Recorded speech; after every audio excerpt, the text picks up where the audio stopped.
Imagine waking up and learning that your ability to buy groceries now depends on the outcome of a political showdown in Washington.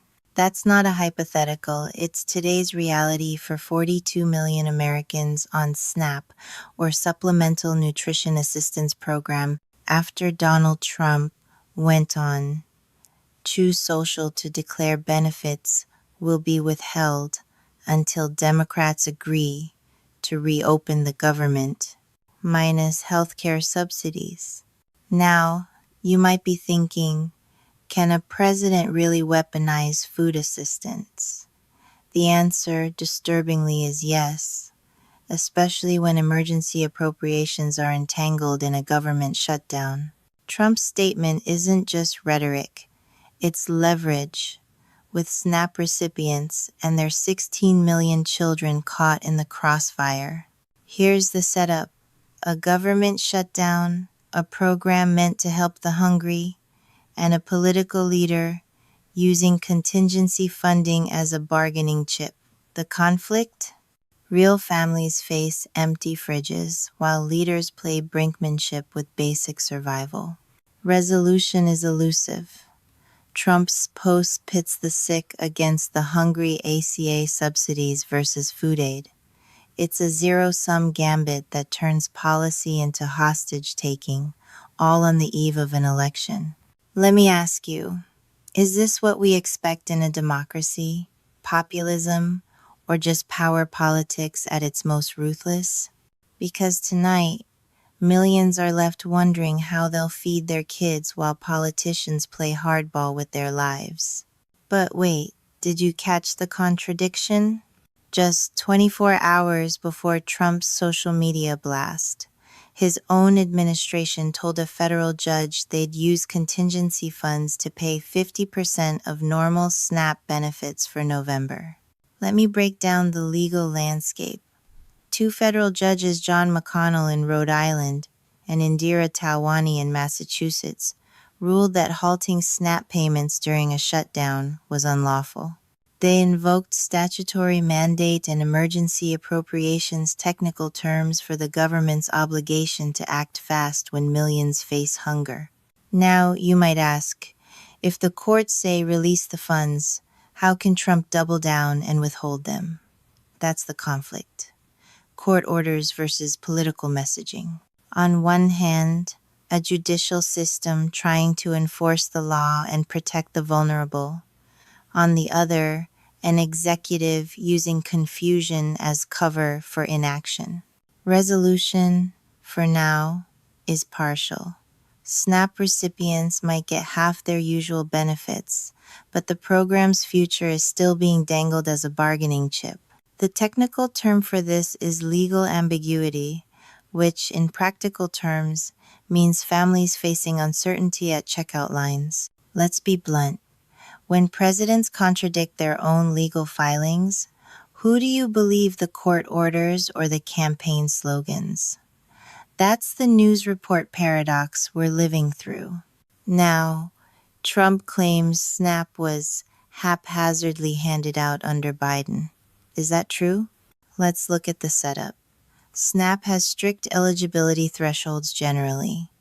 Gross income at or below 130% of the federal poverty line. For a family of 3, that's $2,495 per month. Here's the conflict: public perception versus reality. Trump paints a picture of widespread abuse, but USDA data from May 2025 shows the average household gets just $350 a month, $187 per person for a 2-person home. That's not a windfall. It's survival rations. Maybe you're wondering, would you be able to cover your food costs on $187 a month? Most Americans couldn't. The technical terms here are means testing and benefit adequacy, fancy ways of saying you have to be truly struggling to qualify, and even then, the help is modest. Resolution? SNAP isn't a luxury, it's a lifeline. When the pandemic hit, enrollment rose not because rules were loosened, but because more people were truly in need. That's not evidence of fraud, but of a safety net responding to crisis. So next time you hear politicians claim SNAP is being abused, ask for the data, because the facts show it's targeted, stringent, and essential. Let's turn to the messaging. Mike Johnson, House Speaker, says Republicans are voting to support you if you're hungry or missing a paycheck. But as you're hearing this, the GOP's actual strategy is to withhold food as leverage for healthcare concessions. How's that for cognitive dissonance? In the setup, Republicans cast themselves as protectors of the vulnerable, yet their leader is using those very people as pawns in a legislative chess match. The conflict? Faith-based rhetoric quoting biblical passages on hunger clashing with policies that risk holiday starvation for millions. Now you might be asking, what would Jesus do in this situation? It's a question Governor Gavin Newsom raised while blasting the GOP's stance. Using faith as political cover while churches organize food drives for those your policies imperil? That's the kind of irony you can't invent. Resolution is murky. The political theater continues public declarations of compassion, private maneuvers that deepen suffering. It's the old divide between messaging and action, between optics and outcomes. So, as you weigh the statements from both sides, consider, are you seeing sincerity or spin, policy or performance? Because in this era, perception is a battleground all its own. Let's zoom out. What's really happening is a classic divide and conquer strategy.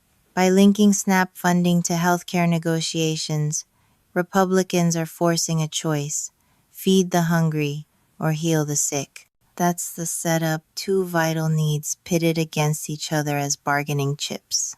The conflict is deeply personal. If you're a SNAP recipient, you're told your groceries are at risk.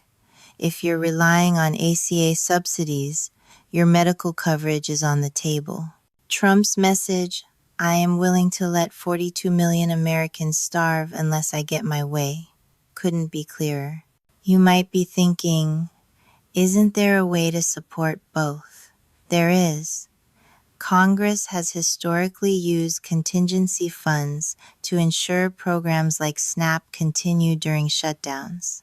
The technical terms here are policy linkage and hostage politics tactics that turn basic services into points of contention.